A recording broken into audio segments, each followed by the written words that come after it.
감사합니다. 우리 흔히 이런 말 하죠. 인생은 누구를 만나느냐에 따라서 그 운명이 달라진다고요. 여러분 지금 이미 만나고 있는 사람, 만나게 된 사람들, 그에 따라서 여러분의 신분도 달라질 수 있고 생활의 분위기도 완전히 다를 것입니다. 우리 인생의 진정한 방향, 우리 주님을 만나서 그 은혜 가운데 있을 때에 우리는 방황하지 않고 인생을 진리 가운데 살아갈 수 있게 됩니다. 그것이 예수님이 길이라 말씀해 주신 뜻인 것 같습니다. 믿음 생활하는 우리에게도 예수님과의 만남이 없이는 진정한 평안도, 행복도, 또 만족도 없이 계속되는 불안감 속에서 힘들어하며 살아갈 수밖에 없습니다. 예수님을 만나지 않은 사람들은 교회에서 예배를 드리고 목장 모임을 해도 신앙생활의 경건생활을 위하여 힘써도 똑같이 반복적인 불안감에 시달릴 수밖에 없습니다. 가슴으로 예수님을 만나고 내가 만난 예수님을 자랑할 감동이 넘치는 은혜 자리에 우리가 나아갈 수 있어야 합니다. 좀 더 나은 종교적인 생활을 하거나 열심을 내고 뭔가 더 해야 할 텐데 뭔가 부족해서 그런가 보다 이렇게 되어져서 신앙생활에 뭔가 아쉬움 속에 아둥바둥하는 사람들이 아니라 완전히 돌아서서 사마리아 수가성의 여인이 물길로 왔다가 예수님을 만나서 그 예수님과 대화 나누는 속에 자신 안에 뜨거운 느낌과 함께 내가 메시아를 만났구나 하는 확신이 들고 그 예수님을 만나는 즉시로 나왔던 동네로 돌아가서 와 보라 내가 메시아를 만났다 감격적으로 외친 것처럼 그 외침이 여러분 안에 또는 여러분 입술로 외쳐지는 은혜가 있는 그러한 삶으로 우리가 함께 살았으면 좋겠습니다. 그것이 아니고서는 우리가 세상에서 이기는 믿음으로 살기란 너무나 어려운 것 같습니다. 선하게 도덕적 종교적인 행위도 우리가 잘 해야 하겠지만은 선악간에 더 본질적인 것은 우리가 그렇게 예수님을 만나 예수님 편에 서 있는 사람이 된 것인가 아닌가 하는 것입니다. 그래서 제가 이런 말을 써서 어떨지 모르지만은 철저하게 진영 논리입니다. 예수님 진영에 있는지 다른 편에 서 있는지 여러분 누구 편입니까? 아유 말이라고 물으십니까? 저는 예수님 편입니다. 축하드립니다. 예수님 편에 서 계신 분 줄을 잘 쓰셨어요. 요즘 정치의 계절에 대통령 뽑는다고 후보들이 난립하고 있는데 어디에 줄을 섰느냐 너무 중요합니다. 네, 대통령 될 사람 밑이라고 줄 섰는데 아니면 어떡하겠습니까? 누구 편에 있습니까? 나는 예수님의 편에 있습니다. 그렇게 생각하시는 여러분 줄 압니다. 그렇다면 예수님도 저 목자가 내 편이다 이렇게 생각하실까? 예수님도 저 형제가 내 편이다 이렇게 생각하실까? 무엇에 따라 이 편이 갈라지는가? 오늘 그 얘기를 좀 하겠습니다.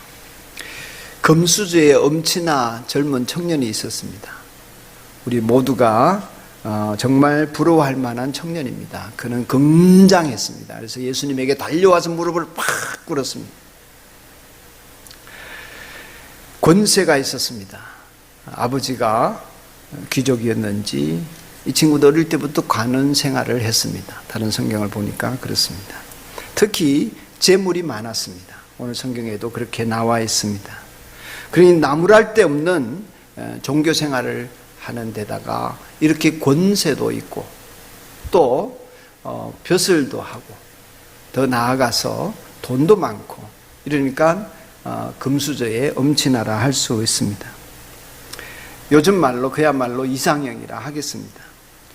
그런데 실제는 어떻게 했느냐면은 그가 어릴 때부터 말씀을 지키면서 도덕적으로 종교적으로 흠결이 없을 만큼 잘 살아오고 세상 사는데 불편함이 없을 만큼의 돈도 있고 권세도 있는데 언제부터인가 마음속에 막연한 불안과 두려움이 가시지 않았습니다.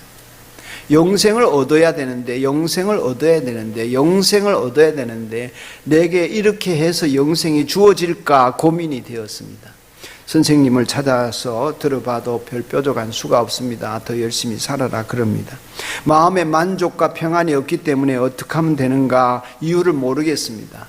예수님 찾아왔습니다. 무엇인가 더 열심히 해도 의미 없는 일처럼 느껴졌기 때문에 이 청년의 입에서 나온 탄식이 선생님 제가 영생을 얻으려면 어떻게 해야 합니까? 내가 무엇을 하여야 영생을 얻겠습니까? 그렇게 여쭈었습니다.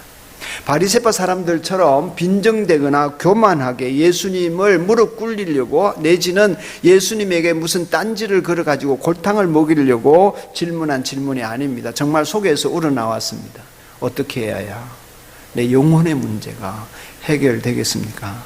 그는 영생을 얻고자 간절히 바랐던 것입니다.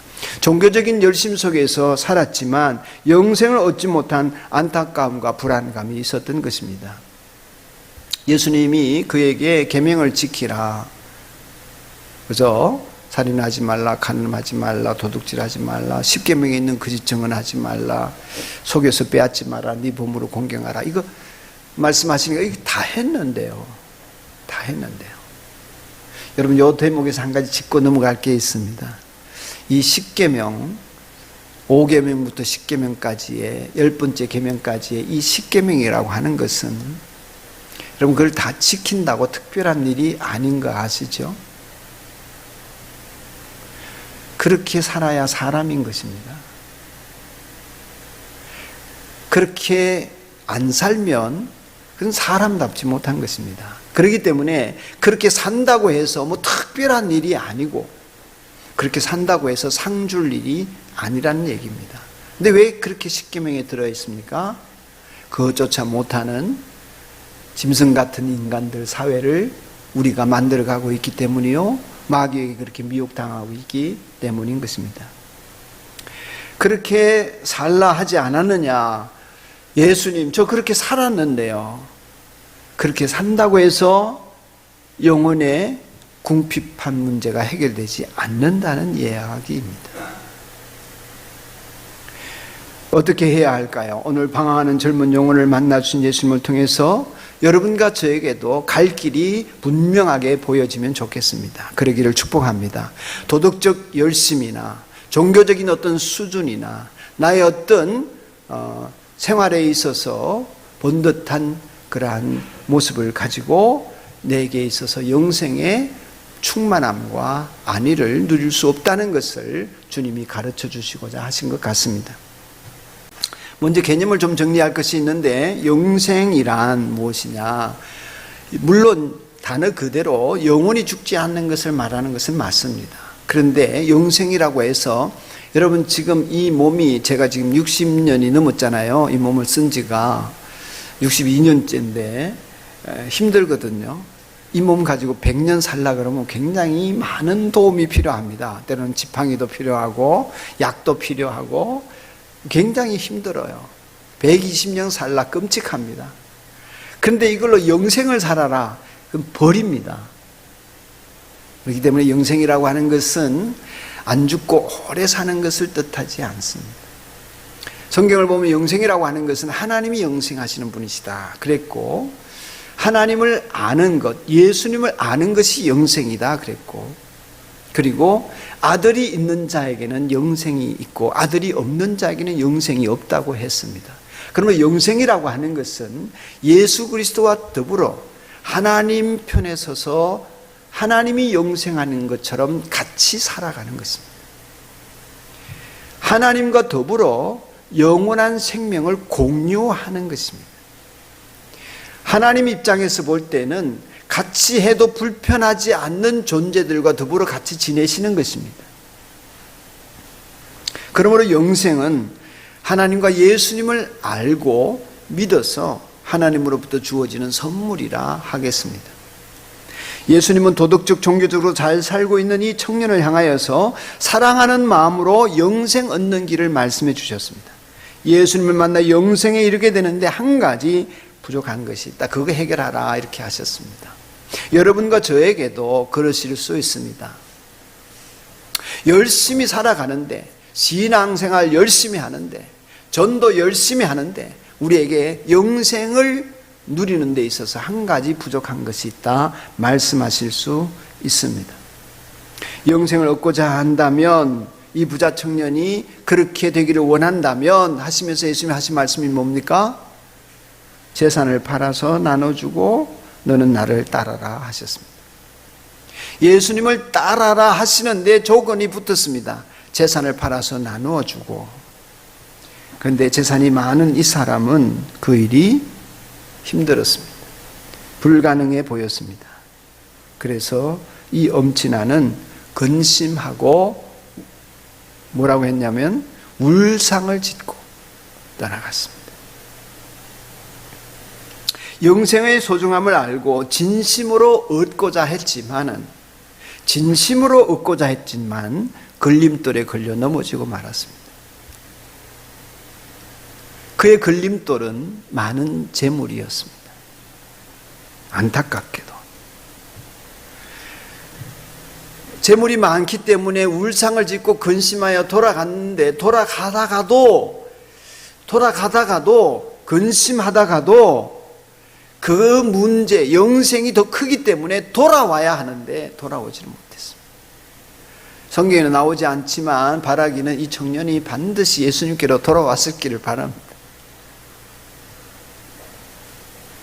영생의 소중함을 알고 진심으로 얻고자 했지만 그는 예수님에게로 돌아오지 못하고 그냥 자기 길로 갔습니다. 그러고 보면 이 청년은 종교적인 열심, 도덕적인 우월감, 가지고 있는 권세, 사람들이 바라보는 어떤 명성과 명망들, 이런 것들을 누리는 속에서 진정한 마음의 평안 또한 얻고자 했던 것 같습니다. 나쁘지는 않지만 그는 진정으로 영생을 얻을 자리에 못 나가는 결정적인 문제를 하나 안고 있었습니다. 그것이 무엇인가 하면 자신이 수준을 높이고 자신이 영생에 이르는 삶을 스스로 살아가고자 했던 것입니다. 영생은 하나님이 선물로 주시는 것입니다. 그것을 받고자 한다면, 다시 말씀드리지만은 그 하나님과 더불어 살고자 한다면 하나님께서 자신에게 요구하시는 바에 따라서 자기를 순종하며 나아가는 일이 필요한 것과 더불어서 자기를 내려놓는 헌신이 필요합니다. 그냥 간단히 말씀드리면 이 청년은 자기의 수준을 높이고자 했습니다. 영생에 이르기까지 자기의 수준을 높이고자 했습니다. 모든 것이 있는 중에 영생도 얻고자 했습니다. 그런데 한 가지 때문에 안 되었습니다. 자기 자신이 하나님 편에 서지를 못하는 것입니다. 무엇 때문에요? 많은 재물 때문에. 여기서 제가 늘 드리는 말씀을 또 드립니다. 설교 첫머리에 드렸던 말씀을 또 드립니다. 우리의 싸움은 수준 싸움이 아닙니다. 신분 싸움입니다. 누구 편이냐? 누구 편에 있습니까? 나 예수님 편입니다. 정말 그렇습니까? 부자 청년에게 그런 질문을 한 것입니다. 네가 하나님 편이냐? 정말 하나님 편이냐? 다 내놓고 하나님 편이냐? 물었더니 아니었습니다. 자기는 자기 편이었습니다. 자기는 물질 편이었습니다. 그 물질을 가진 자기가 소중했습니다. 그 물질을 가지고 있는 자기가 영생에 이르렀으면 좋겠습니다. 그러나 하나님 편에 서는 것, 예수님을 따라라 하는 것은 물질 때문에 못하겠습니다. 물질 때문에 못한다는 것은 자기 때문에 못하는 것입니다. 자기가 소중합니다. 자기가 영생에 이뤄야 되는데, 그러나 가지고 있는 물질이 많아서 그것 버리고조차 하나님 편에 서기란 어려울 것 같습니다. 안 되겠습니다. 울상을 짓습니다. 근심합니다. 이 청년의 문제는 그런 문제였습니다. 정말 하나님 편에 있는가? 물으실 때에 돈 편이었습니다. 자기 편이었습니다. 물론 예수님의 이 말씀은 우리 모두가 세상에서 다 버리고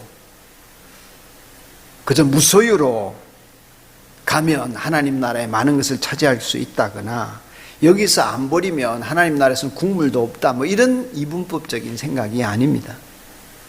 세상의 보화를 버리고 하나님 나라의 보화를 차지하라고 하신 이 말씀은 하나님의 통치를 바라보고 계산 없이 하나님 편에 설 마음, 하나님 편이라고 하는 그러한 믿음, 그 속에서 자기 결정을 하였느냐 아니냐, 주도권을 자기가 쥐고 있느냐 하나님께로 옮겼느냐, 이 물음을 물으신 것입니다. 여러분에게는 돈이 아닐 수도 있습니다. 이 청년에게 그럴 마음이 없었습니다. 무엇에 매여 있습니까? 자신과 물질에 매여 있습니다. 하나님을 사랑하는 것처럼 보였지만 하나님을 사랑하지 않았습니다. 하나님께서 너 여기 붙어라, 하나님 편에 붙어라 하는데 이걸 붙잡지를 못하는 것입니다. 왜요? 하나님보다 더 중요한 것이 있었기 때문입니다. 예수님은 이 청년의 그 부분을, 그 나약함을 보신 것입니다. 그러므로 여기서 부자란, 오늘 우리에게 적용하면 우리는 이런 부자가 아니기 때문에 재물이 많다, 재물이 많은 것도 부자이긴 하지만 말이죠, 오늘 우리에게 적용한다면 재물의 힘을 아는 사람도 부자입니다. 재물의 힘을 알고 내가 그거 없으면 안 돼, 이러고 사는 사람도 부자일 수 있습니다. 재물을 많이 그래서 갖고자 하는 사람도 부자입니다. 이 부자에 해당이 됩니다. 내용적으로 재물이 하나님인 사람으로 확장해서 이해해도 틀린 말씀이 아닐 수 있습니다. 그러므로 부자 청년에게, 아니 어리석은 부자에게 온 천하를 얻고도 네 생명을 잃으면 그 재물이 다 네 것이 되겠느냐, 세상 재물, 돈의 위력을 즐기고 누리는 사람에게 예수님이 하신 말씀, 우리는 빗대어 알 수 있습니다. 내 생명, 진정한 생명, 그 영생과 바꿀 수 있는 것은 아무것도 없음에도 불구하고 영생을 얻고자 한 사람이 그 물질 때문에 영생을 못 얻고 울상이 되어 근심하며 돌아가는 것이 오늘 내 모습일 수 있습니다. 하나님과 재물을 바꿉니다. 자본주의 사회에서 살면서 돈의 위력은 대단하다는 것을 우리는 온몸으로 체험합니다.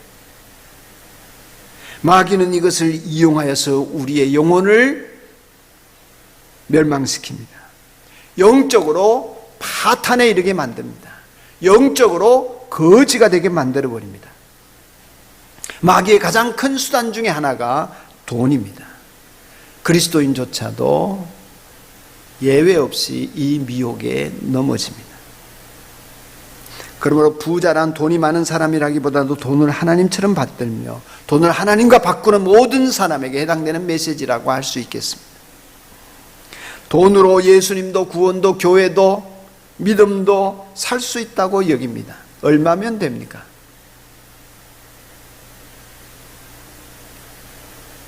우리는 어느새 그리스도인이면서도 하나님에 대한 갈망, 하나님에 대한 목마름보다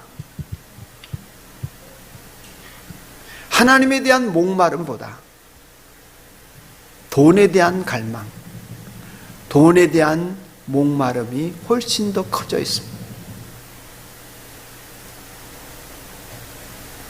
글을 쓸 수 있습니다.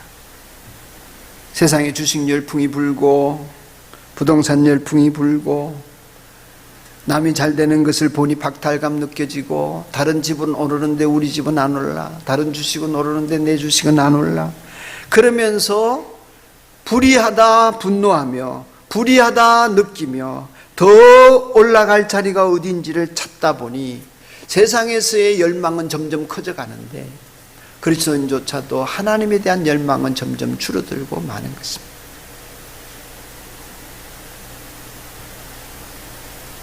내가 부자 청년일 수 있습니다. 청년이 근심하며 돌아가자 예수님께서는 부자가 하나님 나라에 들어가기 참 어렵다고 하셨습니다. 재산을 가진 사람이 하나님의 나라 들어가기가 참으로 어렵다. 제자들이 놀라면서 잊자 그들을 향하여 이 사람들아, 하나님의 나라에 들어가기는 참으로 어렵다. 부자가 하나님의 나라에 들어가는 것보다 낙타가 바늘기로 지나가는 것이 더 쉽다. 그럼 불가능하다 그 얘기. 그렇다면 누가 구원을 얻을 수 있겠습니까? 제자들이 놀라지 않을 수 없었습니다. 도대체 구원이나 영생이라는 것은 어떻게 이루어지는지 의아해했습니다. 그때 하신 예수님의 말씀은 사람에게는 불가능하나 하나님께는 그렇지 않다. 하나님께는 모든 일이 가능하다. 사랑하는 여러분, 이 말씀에 오늘 메시지의 핵심이 있습니다. 부자든 가난하든 스스로 돈에 미혹이 되어지고 하나님보다 돈을 더 중요하게 생각하며 또 하나님 아닌 다른 것에 매여 살던 우리를 자유롭게 만들어 주실 분은 하나님밖에 없었습니다. 구원에 이르게 하고 영생에 이르게 하실 분은 하나님밖에 없습니다. 그러므로 하나님께로 나아가야 한다는 것입니다. 하나님이 만들어 주실 때 우리는 비로소 부자지만 가난한 부자가 될 수 있습니다. 하나님에게 목마른 부자가 될 수 있습니다. 베드로가 났습니다. 역시 베드로지요. 우리는 모든 것을 버리고 선생님 따랐습니다. 그랬습니다. 그러자 너희는 하나님의 백성 영원한 생명을 받을 것이다. 30절에 그렇게 말씀하셨습니다. 재물을 붙들고 하나님 나라와 구원을 놓치고 그 재물이 다른 사람에게 쓰이게 되는 비극이 없기를 간절히 예수님 바라지만 우리는 대부분 재물을 선택하더라는 것입니다. 이 부자 청년처럼. 그 모든 것이 누구의 것이 되겠느냐 상관없이 지금 내 손에 쥐어진 것이 더 많기를 바랍니다. 돈이 이 땅의 안전을 보장한다고 믿으며 그 도움을 하나님께 얻으려고 하지. 하나님을 얻고자 하지 않고 하나님으로부터 돈을 얻고자 하는 것입니다. 하나님을 얻고자 하지 않고 하나님으로부터 내 수준을 높이는 길을 얻고자 하는 것입니다. 방법을 찾고자 하는 것입니다. 결국 내 자신이 중요한 것이지 하나님이 중요하지 않게 여기는 삶을 사는 것입니다. 내 자신이 어떻게 사느냐가 더 중요하지 돈을 벌면서 명예를 얻으면서 내가 그런 수준 높은 삶을 사는 것이 중요하지 내 신분이 하나님과 연결되어 있느냐 아니냐 하는 것은 그것이 뭐가 그리 내게 중요하겠느냐는 것입니다. 영적인 파탄 상태입니다. 선행으로 종교적인 열심으로 그러한 일들을 이루는데 하나님의 능력이 필요한 것이지 하나님이 필요한 것이 아니지 하나님이 주시는 것이 필요하지 하나님 당신이 필요한 것이 아니지. 이것이 우리의 숨겨둔 야망일 수 있습니다. 이 청년에게 있던 야망은 그런 것이었습니다. 지금 여러분의 마음은 돈에 목마릅니까? 하나님에 대해 목마릅니까? 어쩌면 내 자식, 직장, 집, 인생의 길 이런 것을 하나님이 잘 보호해 주시는 것이 중요해서 기도하고 있는지 모릅니다.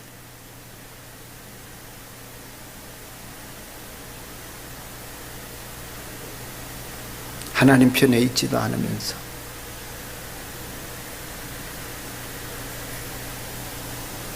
교회 잘 나옵니다. 목장도 잘 다닙니다. 목자도 합니다. 전도도 합니다. 직장도 원만합니다. 이웃도 잘 섬깁니다. 가난한 사람들 구제도 합니다. 남들에게 칭찬도 받습니다. 멋있는 사람입니다. 부자 청년 같습니다. 시간 씁니다. 물질 씁니다. 재능도 씁니다. 헌금도 합니다. 봉사도 합니다. 누가 주인입니까? 내가 주인입니다. 내 시간, 내 돈입니다.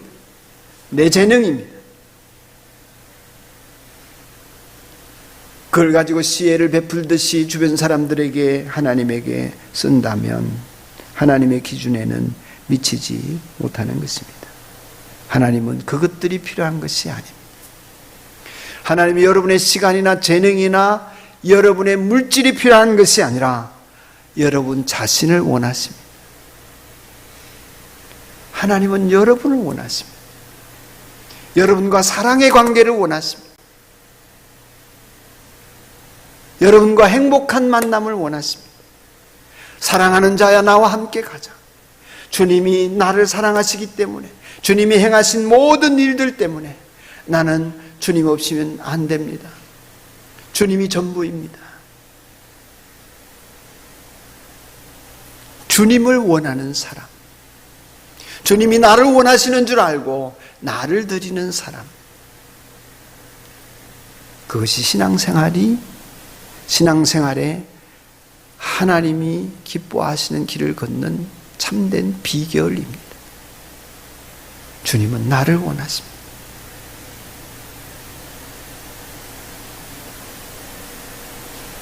이게 된 사람에게는, 이게 되어서 주님과 사랑의 관계 안에 들어있는 사람은 모든 것이 뒤집어집니다.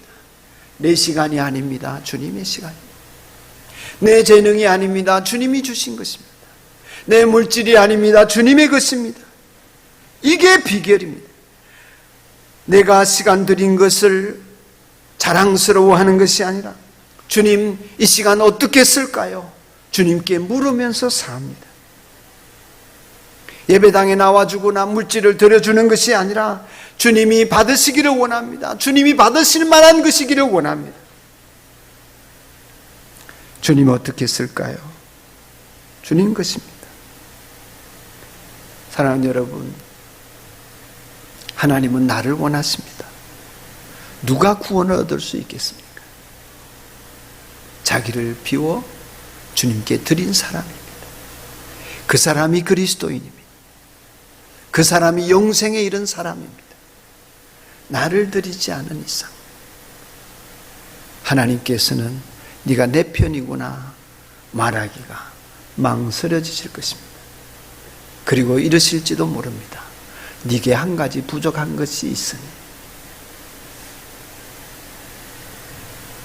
돈의 문제가 아니에요. 열심의 문제가 아닙니다. 여러분의 도덕적 수준의 문제가 아니에요. 무엇을 하느냐의 문제가 아닙니다. 여러분 누구 편입니까? 기도합시다.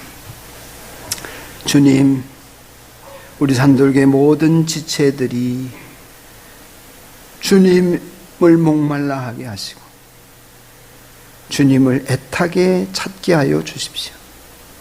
제발 그렇게 만들어 주십시오.